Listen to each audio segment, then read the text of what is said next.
Good afternoon. Imagine a world without bees. Be no big deal, we just have to do without the honey. Yeah? Well, it's more significant than that. The bee that produces honey is just the honeybee. And in fact, that's only one of 20,000 different species of bees that there are in the world. And in fact, there are more species of bees than there are of birds.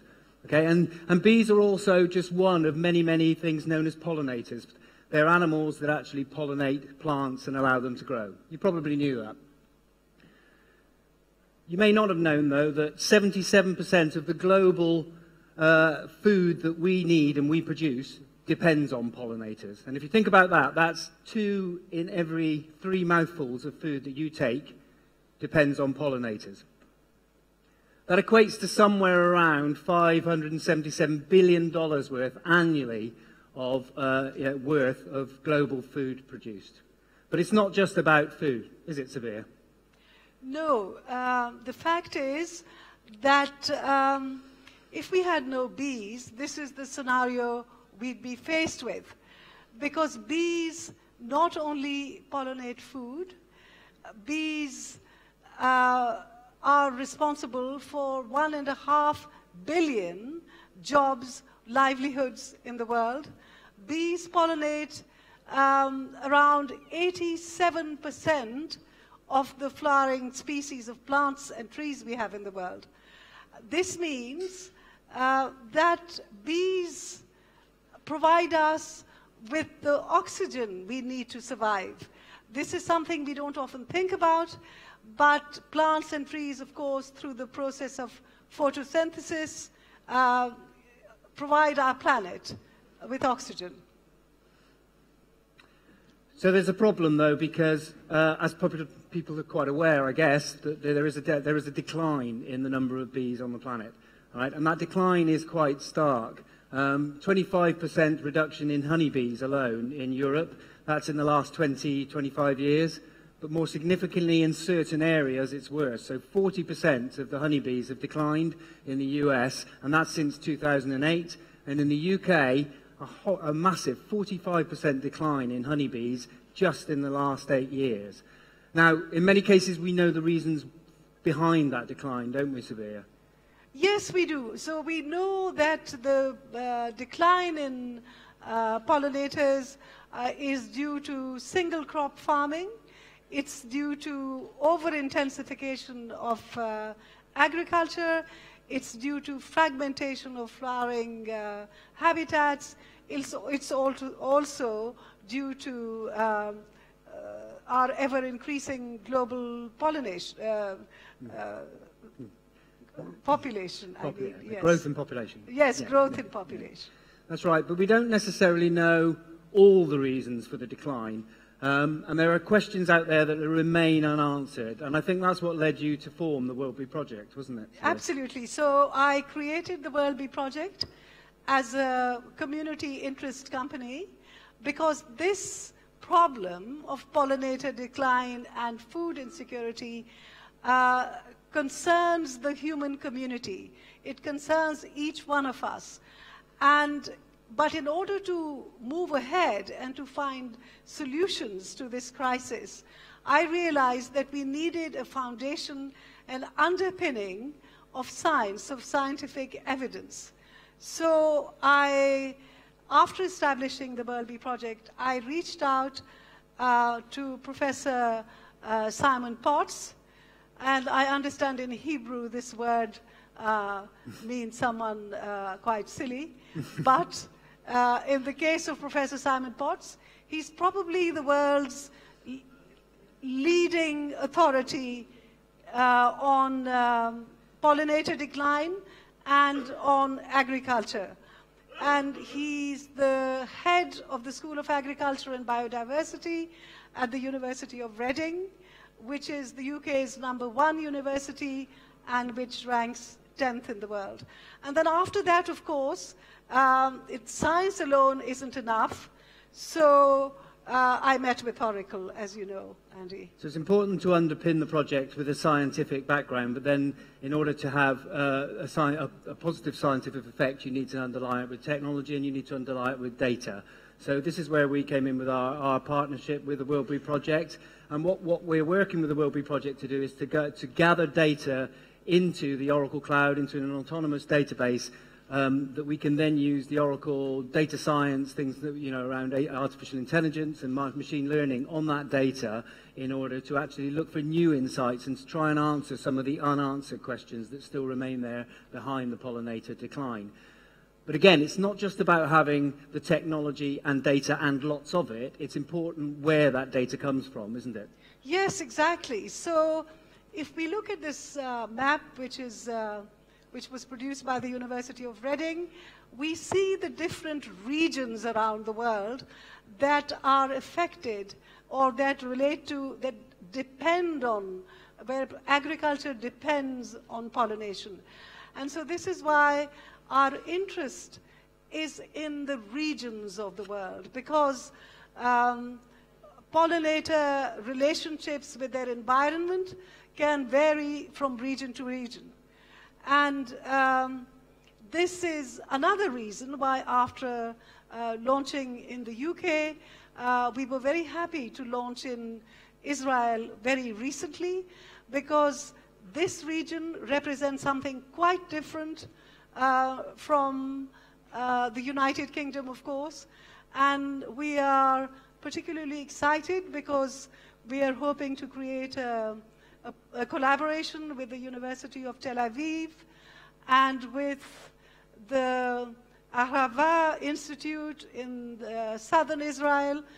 And what particularly interests us about, say, the approach of Tel Aviv University and specifically Ahava Institute is its transboundary strategy, its transboundary approach, because of course bees and pollinators have no boundaries. So what we're looking to do, let's just drill down a bit more specifically in terms of what are we doing. As Sabir mentioned, what we're doing then is to gather data from different regions, and what we're doing is to gather, we're basically connecting to beehives using sensors to gather data such as temperature, humidity, weight, etc., and significantly acoustic data, which I'm going to come back to in a second. But the real power that we're looking to bring here, and the real differentiator, is to then overlay that with other data that's freely available. So data around weather and local habitats and even local practices, so that we can start to compare those hives and those colonies that are thriving with those ones in regions where we're having bigger problems, as you saw on the previous slide. Okay, so we're doing that, as I say, by gathering that data and overlaying it. But if I can just drill down a little bit further and maybe just give you a few examples of some of the insights we can already find, okay, so, and then we'll move on to what we don't know. The first thing, just to give you an idea of the kind of a sound analysis we can do. So the graph on the left, as you're looking there, is the sound that bees make in a healthy hive. And you can tell an enormous amount from about the behavior of bees, from the noise they make, and a lot about their relationship with their surrounding habitat and environment. And without going into too much detail, you can basically see that over a period of time, the different frequencies and decibels is fairly, uniform and doesn't change over a short period of time. It will change gradually. Whereas an unhealthy hive, the one on the right here, is a hive that's actually got a disease known as nosema, which is a form of bee dysentery. And you can see that it's much more of a random shape. Now, if hives aren't being monitored manually all the time, 100% of the time, picking up this kind of data and being able to send alerts could help beekeepers to go and take action. So that's one example, is sound and acoustic data, and that's very exciting, and we think we can do a lot more with that. Another example of that would be the area of bee swarming. Now, a bee swarm is a perfectly natural activity. I used to present this as an unnatural thing, and Sabir corrected me. It's something that bees do naturally at different times in the year, particularly once a year normally, once they've grown too big for the hive they're in, and a proportion of the bees leave the hive with the existing queen and find somewhere else to live, leaving the remaining bees to actually sustain that colony with a new queen.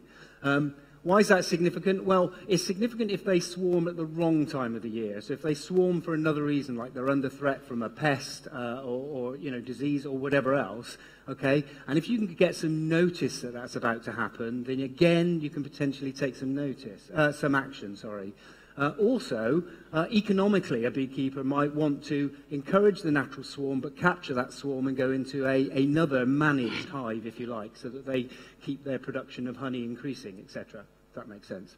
But you can actually get notice of this through looking at the acoustics. So the one on the left, again, is a stable hive. The one on the right, you can gradually see from the start of the sound here, a trough appearing in the waveform. This is known as a warble, all right? And this is from the start of a hive looking to swarm to when they actually eventually end up swarming, okay? And that time is about 21 days. So you can get 20 days notice that a hive might be swarming and be prepared and take some sort of action. So those are things we kind of already know. Another example, that's acoustic data, might be around visual data. So this is a brief film of a bee in the middle there, you can see, doing what's known as a waggle dance. Okay, this is only a half of it. Typically, it's a figure of 8. And what they do this in the hive to communicate with the rest of the bees where a source of food is, where they can go and gather pollen and nectar and bring it back to the hive. Why is that significant? Well, once again, what a beekeeper or someone managing the hives could do would be able to use it if we could monitor this and see it and make sure that those sources, where they are, how far away they are from the hives, whether they're sustainable, whether they need to take any action to make sure they've still got plenty of food sources available to them. So again, another area we know how they behave, but we can potentially use and give action to a beekeeper. This is just going into an area as an example of something we maybe don't know. So there's another form of communication between the bees, a thing was referred to as chatting, where two bees come together and attach their antennae, and they hold that communication together for a period of time. We don't know what they're saying, and at the moment we don't know exactly why. The thing on the left is just gathering. Each dot is a bee, all right, and each line is another connection with another bee where they're connected, and the darkness of the line indicates how long they're connected for, okay? The one on the right, though, is where we've taken, using Oracle Analytics on the data in the cloud, to actually analyze that over the frequency, how long they're staying together and chatting. And you can see that they actually happens much more frequently for short periods of time. And what we've done is we've mapped this onto a typical Twitter feed. And when you look at a Twitter feed, it maps very similar to how human behavior behave on a Twitter. And that tends to be that you have spikes around certain events. So we believe that bees are chatting around certain events. We just don't know what those events are. So we can use this to further analysis, actually, to start to find insights about why this is happening in certain environments and what time. So that's a sample, an example of the kind of things we're doing and we think we can go on to do later. Sabia, perhaps you'd like to wrap up and talk about what value you think this might bring going forward. Well, firstly, I think what Andy, what Oracle are bringing in is new insights, new understandings. Because without these new understandings and insights, we cannot hope to rectify the crisis we face. Because the crisis we face, it has been made by us. It hasn't been inflicted on us by aliens from outer space. There hasn't been a nuclear war. So only we humans are responsible for this situation where we are slowly destroying the planet and destroying our own chances of survival. But there is hope. Also with Oracle, we are creating STEAM education programs for children.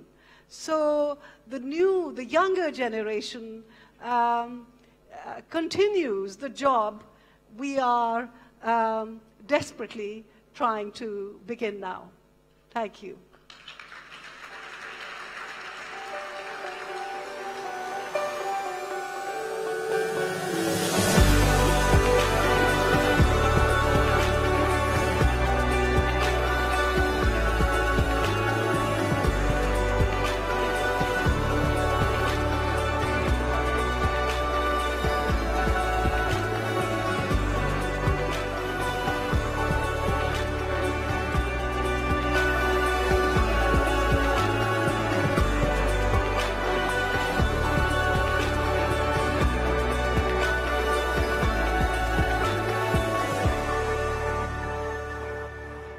Thank you very much. Thank you.